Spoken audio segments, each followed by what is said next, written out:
This lecture is about reflecting on outstanding practice. It's with a group of third-year students who have completed 3 teaching practices in school. So what we undertake with them at the end of each practice is a review of what worked well, what they feel was considered to be outstanding or very good practice, so that we can share that good practice with our other students through the college. I think what we're trying to hopefully achieve with a session such as that is that the students would be able to reflect upon not just their own context, but the wider context of quality teaching. What do different people think about what makes a top teacher? What do children think about it? What do inspectors think about it? What does research tell us? And the idea is to pool their own experiences, but to sharpen those experiences of wider context. And hopefully, as we undertake this reflection, they begin to realise that it's a journey to become an ongoing journey in developing our own practices. Hi everybody, thanks for coming along this morning for our session on reflecting on outstanding teaching. I'd like to start by asking you a question. Do you remember your first day at college? Some of you may have. Were you asked the question, why do you want to be a teacher? Hands up if you were. Quite a few of you. Some of you may have said, I want to make a difference. That's why I've come into teaching. Or I like children, I want to help them learn. Or you might have said something like, it may be because I've got something to offer, some skills, some knowledge. It may be for the holidays. Now remember, there are 3 good reasons to come into teaching: June, July, and August.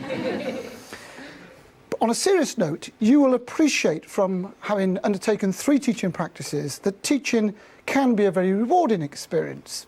But it is the case, recent research has shown, by the teacher training or the Training and Development Agency, that, in a typical half-hour session with children, the following statistics have been recorded. The average teacher smiles 10 times, laughs 3 times, enjoys a good banter on 5 occasions with the children, praises someone on 9 occasions, and has an in-depth discussion on 7 occasions. So that's a good advertising slogan to encourage people to come along for their own personal well-being into the teaching profession. However, let's be frank, teaching can be rather stressful. How many of you have had that moment late at night where you thought, this isn't for me? Teaching, we know, is one of the most stressful occupations, and being an outstanding teacher or striving to become the best there is brings its own pressures. I think you'd agree there. Sometimes, we try and strive to be perfectionists. Do you know people like that? Trying to be the best, and getting that work-life balance can be particularly stressful, not just for you, but for your family, your friends, and for sometimes the children themselves. So in today's session, I want to talk to you a little bit about reflecting on the question of what is meant by outstanding teaching. And the quote there by Patricia Cross, I think is quite useful to start off with. Patricia Cross is an American educator, and she said there that the task of the excellent teacher is to stimulate apparently ordinary people to unusual effort. The tough problem is not identifying winners. It is in making winners out of ordinary people. In other words, giving children a sense of achievement is fundamental to being a good quality teacher. Letting children feel important about themselves as they leave your classrooms. So what are our objectives this morning?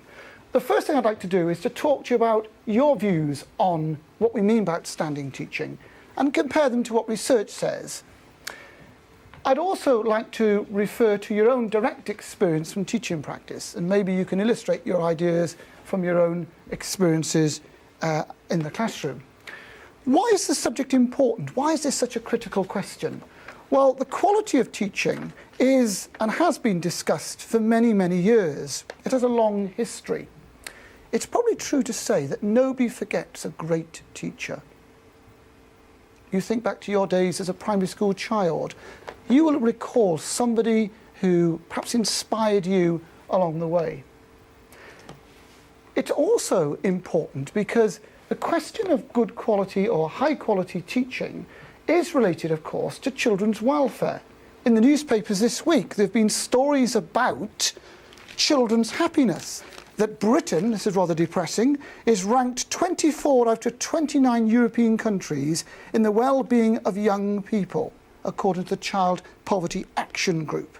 Childhood in the UK, rather than being the happiest time of your life, could be the most miserable. So teachers matter. Teachers can make a difference, and arguably the best teachers can make the most difference.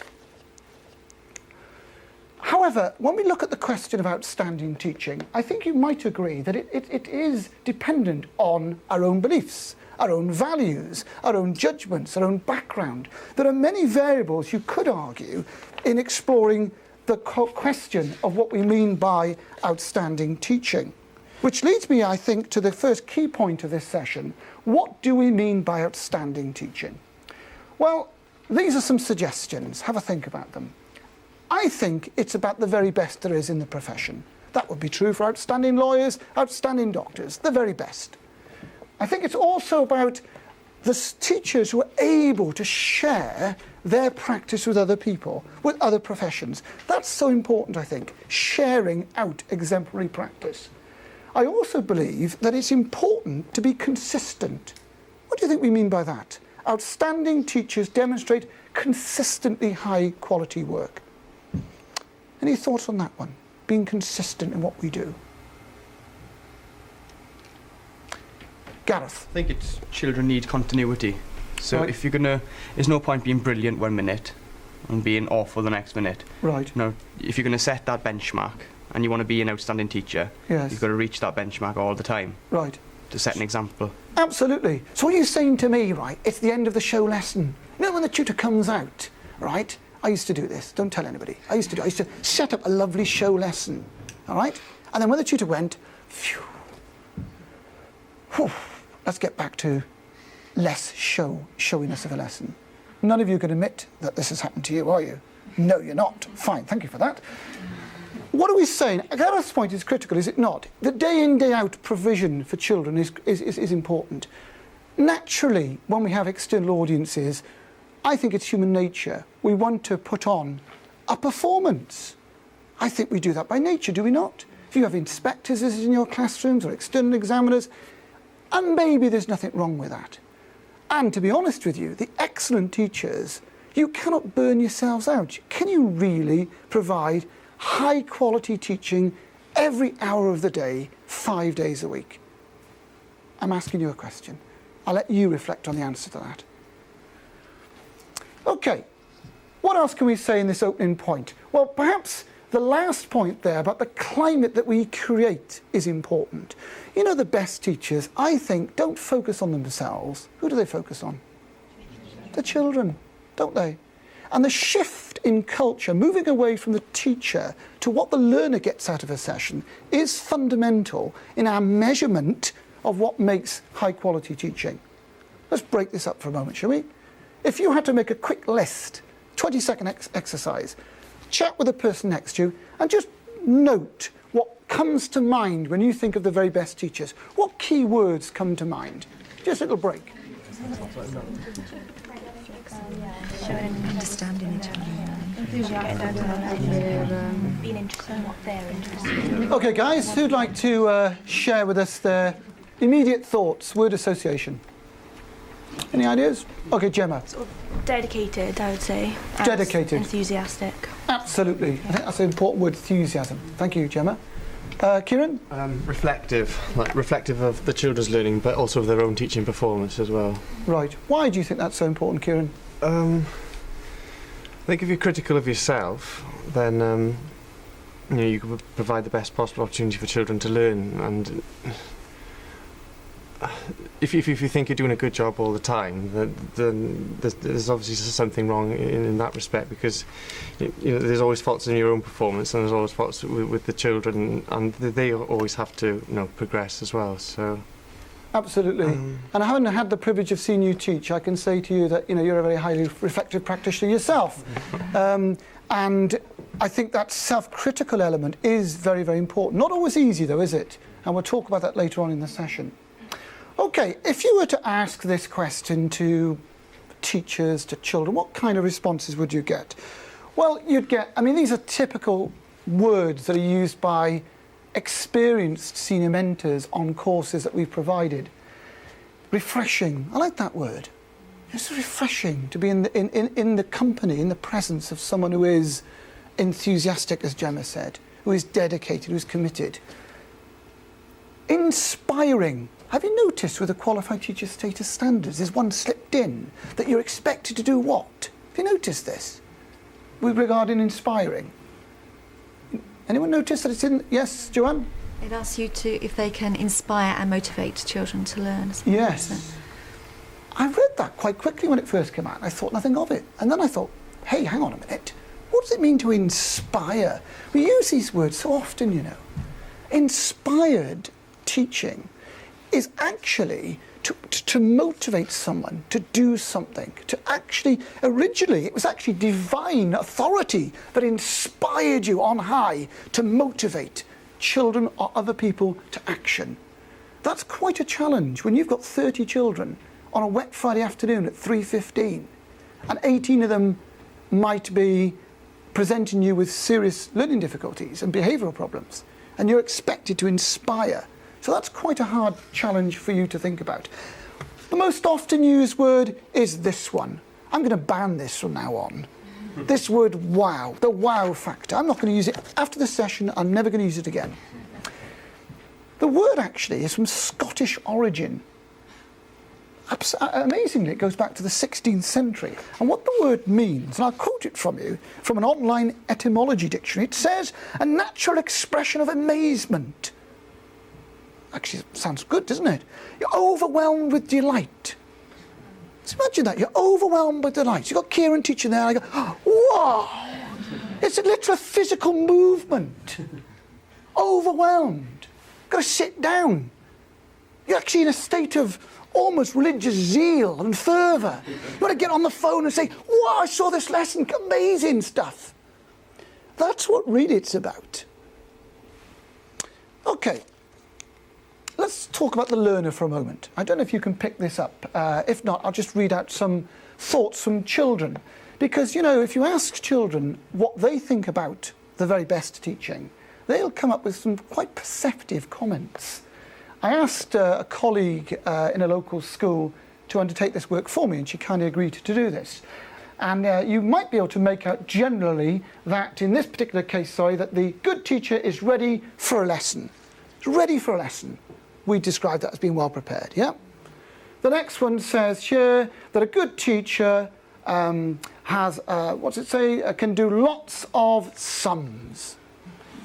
You've just had your maths audit, how did it go? A bit dicey, was it, Lawrence? Right, okay, so just strike him off the register there, okay? Interesting comment, though, in the child's way, is basically saying what in our language? Good knowledge and understanding. Absolutely. Needs to know his stuff. Yeah, and mathematics is pretty fundamental. What else we got here? We've said a good teacher teaches us hard work. A good teacher is a good worker. They've got a personal work ethic. More generally, the research has been undertaken on the question is illustrated on the left. Listening is very, very important, you know, listening to children. We'll come to that in a moment, the importance of being a top listener. What else have children said to us? Well, they can demonstrate their ideas through pictures, can't they?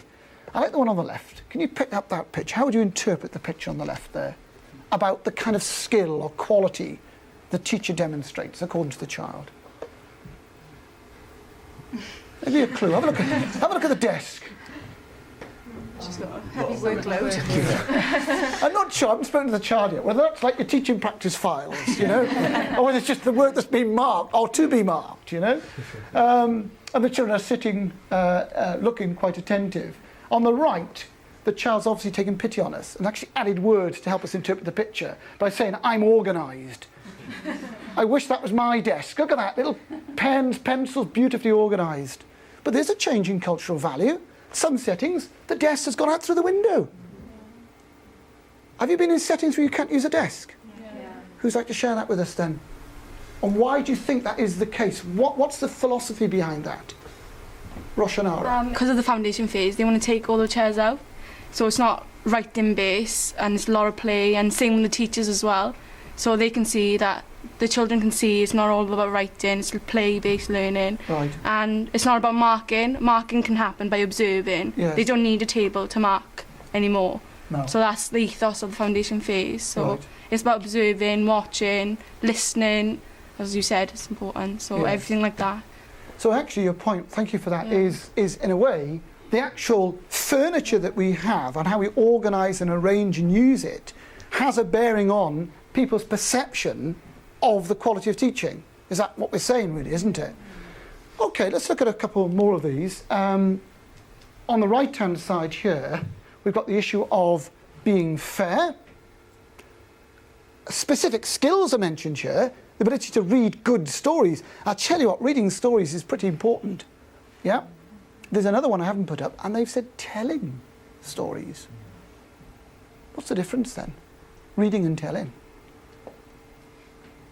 Gemma, what do you think? Telling stories is like sort of you're putting your own personal life experience into the classroom, you know, Right. like for example, if you're asking the children to tell some news, you tell them some news from your own life, and sort of you can like relate to them and relate to their experiences. Yeah. I think. And I expect the skills that you use in telling a story might be slightly different, yes, in terms of eye contact, movement, you know, the interaction with the audience. Acting as well. Yeah. Absolutely, Joanne, acting, bringing it to life.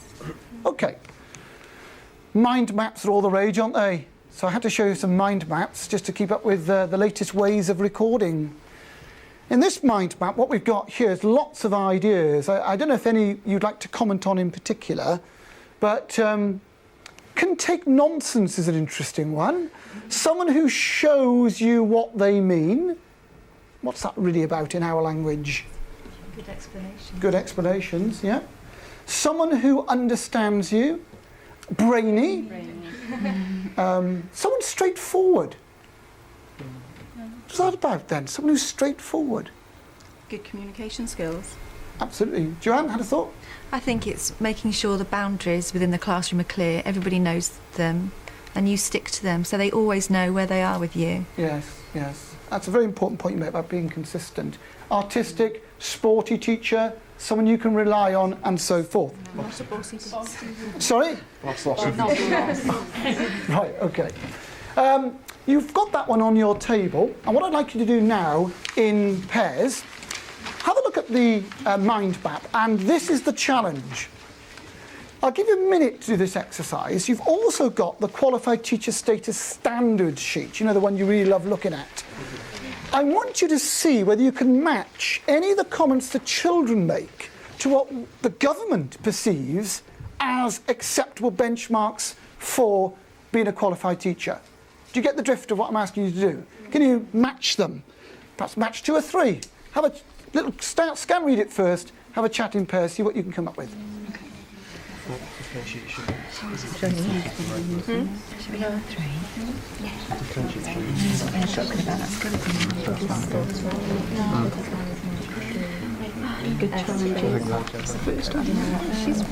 Okay, anyone like to suggest whether there's a match between what the child has suggested makes a good teacher and what the actual qualified teacher status requires us to demonstrate? Bella. The comment that says gives the right level of work is linked into the planning expectations and targets. So they're able to support and identify more able and talented and those who are working below age-related expectations. So they're more keyed into kind of where the pupils should be to make sure that they're being challenged but not too much, No. or they're not finding it too easy. Absolutely, thanks Bella. Any other comments generally pick up? I think for that particular standard, that's one of the key points in getting your behaviour management not sorted, but that, you know, if you get that wrong, then you've got so many other issues in the classroom apart from just the children's work, haven't you? Yeah, absolutely. That's a very good point you make. Okay, so the exercise in itself is, I think, quite revealing, and it does demonstrate, I think, the general perceptiveness of children. I'd like to introduce you to Mia. Mia is 5, and this is her picture of a perfect classroom with a perfect teacher. I don't know whether you'd be able to help me out here, but if we were to interpret that picture, I know that this is the very first time you've seen this picture, but what do you think's in her classroom? It's an early years setting. I think she's trying to draw upon her own experience. What can you see there that you might have used or seen? Gemma? See, I think it might be a sandpit. Absolutely. Yeah. Okay, we have the sand pit in. See the little castle there with a little flag on the top? You can tell she's a daughter of an historian, can't you? Anything else? B is a water tray, is it? B, is it? B is a water tray. Okay, yeah, fine. There's a duck in the middle of the pond, by the way. I've had to check with the artist. A is the bookshelves with books, it looks like. Absolutely. Still very important. Yeah. Yeah. Any other thoughts? Louise? Could E be a piano or? It could well be. Okay, so, and by the way, anyone pick up what D over here might have been? Snack area. Yes, it's the healthy eating area. Healthy eating area. Okay, so we have an idea from children's artwork and from their writing, their perceptions and ideas. If you looked in history and I asked you the question, who was the greatest teacher who ever lived, that would all depend on your values, wouldn't it, and your knowledge. Some might say Confucius, some might say Socrates, some might say Jesus. And it would be very worthwhile you spending some time reading about why do millions of people, not me, not 20, but millions of people think that those individuals were so great at teaching. What was it about their work? Was it the illustrations that they used? Was it their compassion? Was it their quality of asking questions? Let me give one example. Let's take Confucius. Right? Confucius, who, if you don't know much about his work, effectively provided the foundation of Chinese education a long, long time ago. Now, if you look at the kind of thoughts that he said, the importance of establishing habits of mind, the ways in which we work, that's a very famous comment. I'm sure you've heard that. I hear and I forget, I see and I remember, but if I do, I'll understand, right? What's that in the modern world about, in your experience of teaching? Active learning, isn't it? Absolutely. All the slogans we use. What do we learn from that then? Thousands of years ago, the great teachers recognised that learners have to be active. And that's a fundamental point and a hallmark of the best teachers that there are. If we step back for a moment and look at how academics and educationalists frame their discussion of measuring high quality teaching, there are effectively three models. The first model is what we might call the charismatic model. And in that model, personality is particularly important. The second is the technical model, by which reaching and demonstrating particular standards or competencies is seen as necessary and important. And I think, as Kieran said at the start, the reflective practitioner model is also informing and shaping our discussion. So what I'd like to do next is just talk you through some of those models and perhaps illustrate it with your own experiences as we go through it. If we take the issue of charismatic teaching, you've probably all read about or seen teachers we might describe as charismatic. They've got a presence about them, yes? I don't know whether you've seen any of these films, but you might have seen the BBC series Hope and Glory. You might have seen that a few years ago, in which Lenny Henry plays the part of Ian George, a head teacher who goes into a secondary school, Hope Secondary School, and effectively turns it around. He's got personality. He's literally demonstrating day in, day out his commitment and care to the children. He puts the children first. And there are other programmes that illustrate the commitment of teachers. I'm sure some of you have seen Dead Poets Society. Yeah, several nods there. And the role model just demonstrated there. So charisma, enthusiasm, passion, all these elements focus on the personality, if you like, of the teacher. That's one way of seeing teaching in that regard. Okay? How else can we interpret or make sense of outstanding practice? You'll be familiar with this, won't you? Effectively, this is in your life what? It's our teaching practice file. Yes, exactly. It's basically the standards for your teaching practice file, Tracy, isn't it? Okay. There are critics of this model. Some critics dislike a kind of checklist approach. Do you know what I mean? Where you actually tick off.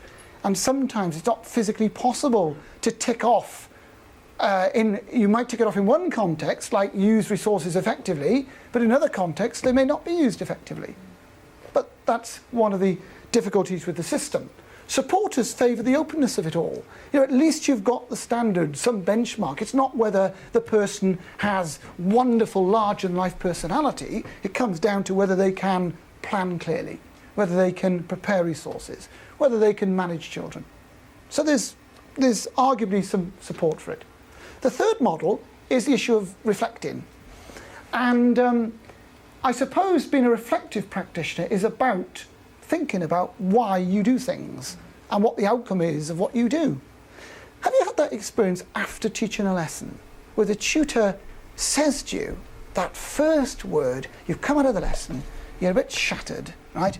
You go into the library, wherever it is, you sit down, and the tutor sits there and says to you, now, tell me what? What's that question that they all ask? James? What do you think it is?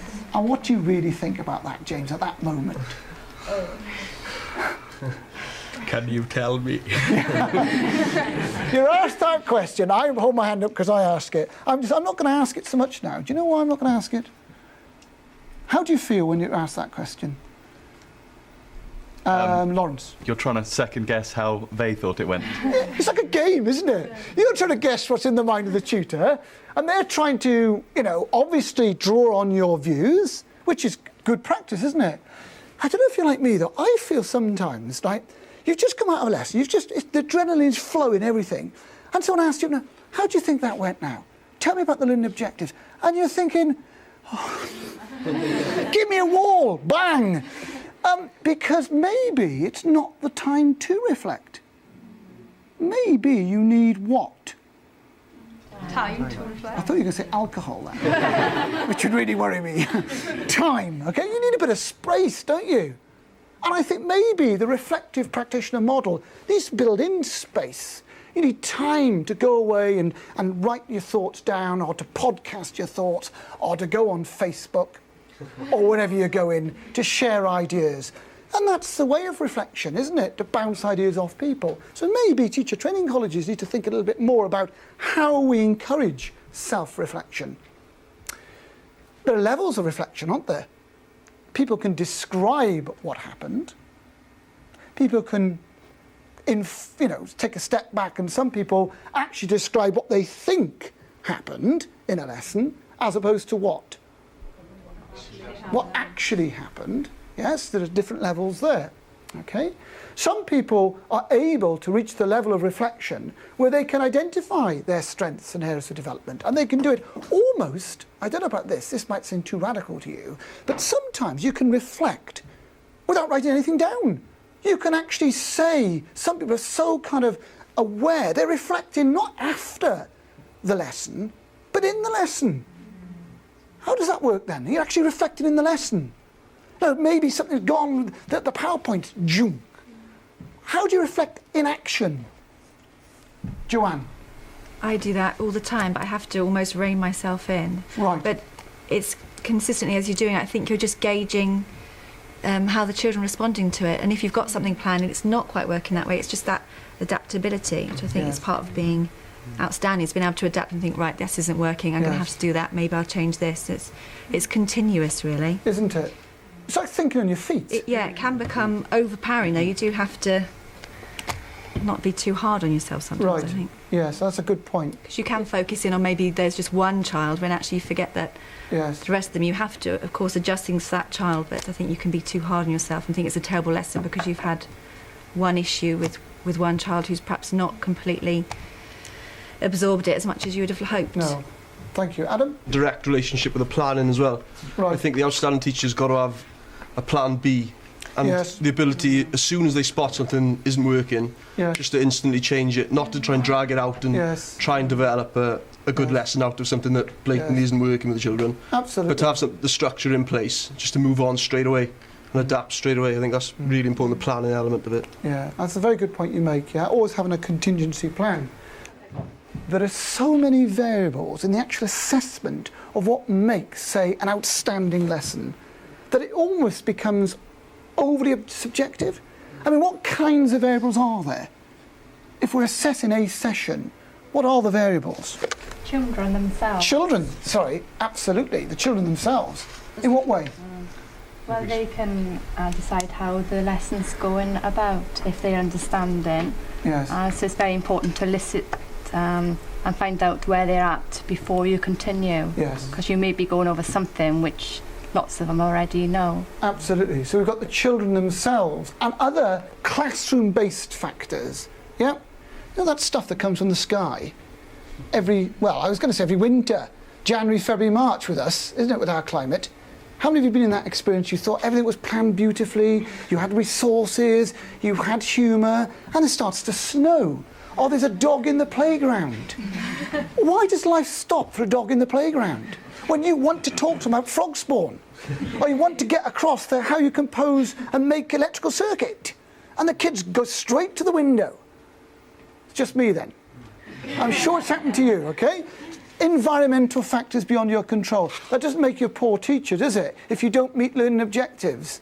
Would you agree? You've got to be adaptable and move with the circumstance. So obviously one of the things we need to think about then is trying to encourage children to take responsibility for their own learning, asking them to think how they're getting on, what they might improve upon, what their ideas are about their difficulties and so forth.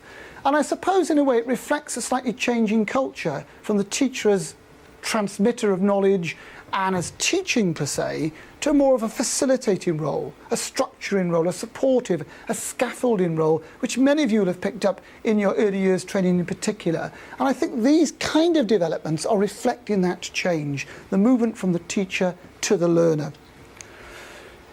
Interestingly in assessment, if you ask pupils how they interpret comments, it's quite amazing. Some of us may have written things like, I don't know, you might use ticks and you might give comments, and we perhaps don't give constructive comments and targets. Children have said things like a tick means he probably likes it. That's the way they interpret a tick. He wrote on it, so it must be good, said a year 3 child. Okay? Good doesn't help much. He's just saying that it's not really very good. I'd like it if you just told the truth. It's alarming next time when you start teaching now in September. Okay? Smiley faces are for working hard. Neat handwriting, spelling, and putting the date right. What do we learn from that? What do you learn from that? Reflecting on those comments. What might you do differently in the autumn term when you add comments to children's work? Louise? Sometimes they don't, well, from my experience, they don't tend to even read what you've written anyways. Right. It's better for you to actually do it either whilst they're doing the work, because they Absolutely. learn more from that anyway. You're spot on. You know, Rather than- assessment for learning, the more you can do with the children. You know, the word assessment literally meant to sit alongside. That's what the word meant. It meant you actually sat alongside somebody and gave them support. And as Louise said, the more you can do that in the session, the better. Obviously, there are issues regarding organisation of learning in that regard. What I'd like to do at this stage is to just talk to you a little bit about what inspectors think, because you've come to the end of your course.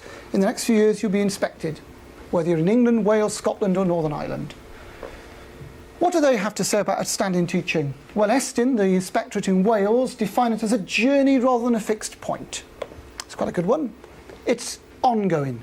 It's day in, day out. It's not, you don't reach the top of the mountain and you've got your prize. I am an outstanding teacher. Life's not like that.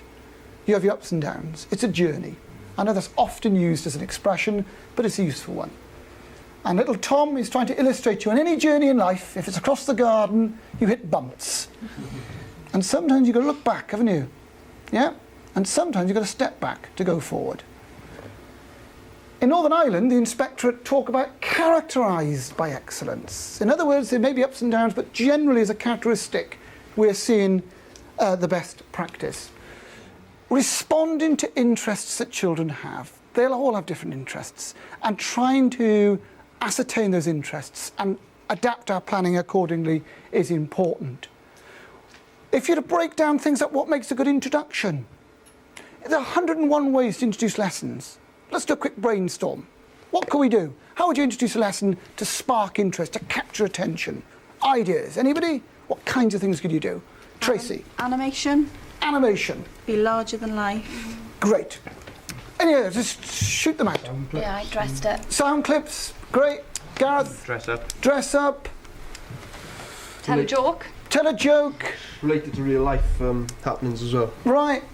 Objects. TVs, films. Yeah. Who's got a coin in their pocket? I know you're students and you've got little money. Get a coin out of your pocket.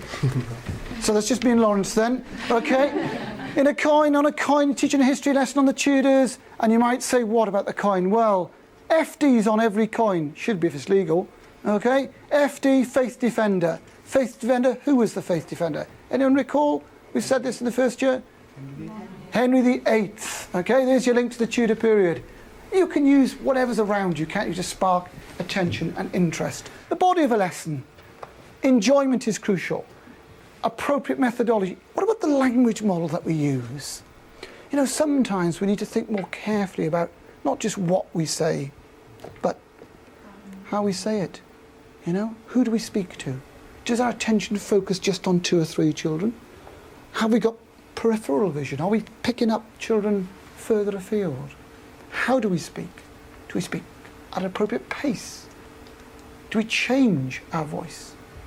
I don't want you to mention names, but how many of you have been in the room with somebody who speaks at the same sort of tone and does... Right, I think we better move on then, okay? Just in case you share the experience, but you get the drift, don't you? Communication skills are important. Classroom management skills, a wonderful quote to think about as we come to the conclusion of this session. If a doctor, lawyer or dentist had 40 people in his office at one time, all of whom had different needs and some of whom didn't want to be there and were causing trouble, and the doctor, lawyer or dentist without assistance had to treat them all with professional excellence for 9 months, then he might have some conception of what classroom teachers do. I think sometimes the teaching profession gets knocked very hard. And you know, we are a profession. You are the gatekeepers in a sense. So you're the guardians of children's development in school. And it is a wonderfully rewarding career, but it's challenging. And maybe other professions would need to recognise that it's not always easy, as that still photograph shows, to keep your eyes on every child. The final area I want to talk about as a way of conclusion are the professional values you need to demonstrate. We've already seen that this should underpin everything that we do, and the best teachers demonstrate high expectations for everybody, not just the more able children, all children. You expect them to achieve as best they can in terms of their potential. For yourself as a person, it's about your continuous professional development. You've come to an end at one phase of your education. It's initial teacher training. Some of you may aspire to doing a master's degree next year. You'll be going on in-service training courses. You haven't cracked it, have you? You'll never crack it. No one will ever crack being an outstanding teacher. And I think that leads me to a very important point. You know, the best teachers are humble. You know, they're humble. They don't shout from the rooftops. Have you met people who are loud and proud and think they're better than they are? The best teachers are very humble people who often, when they're in professional contexts, keep themselves back. They don't shout from the top of the houses. In conclusion, what I'd like you to think about is that one comment by Carl Jung is, I think, very relevant. He says that when one looks back with appreciation to the brilliant teachers, it's with gratitude to those who touched our fellow human feeling. The curriculum is so much raw material, and the development of the curriculum is such you can move around with it this day and age. It's becoming far more flexible in terms of its requirement. Warmth is the vital element in the growth of a plant, and that's so much true for the growth of a child. I hope you do well in September. Thanks for coming. Thank you. I think looking back at the session, the students hopefully appreciated the fact that children, for example, are very perceptive in their comments and in their artwork. They often have a very good idea of what good teaching is about. And I think, particularly in this day and age, it's important for students to recognise that listening to what children have to say is vital to their own career development. So I hope that they've latched on to that important concept. Hopefully also think that they've addressed the importance, or they're aware of the importance, that reflection isn't an easy thing to undertake. You know, sometimes you need time and space, and often there are no straightforward answers to what makes a good teacher.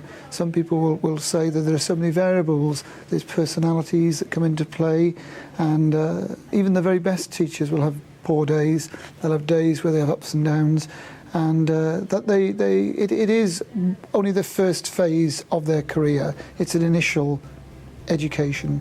Hopefully they'll develop the idea that, you know, they'll go on to continuous development in future days.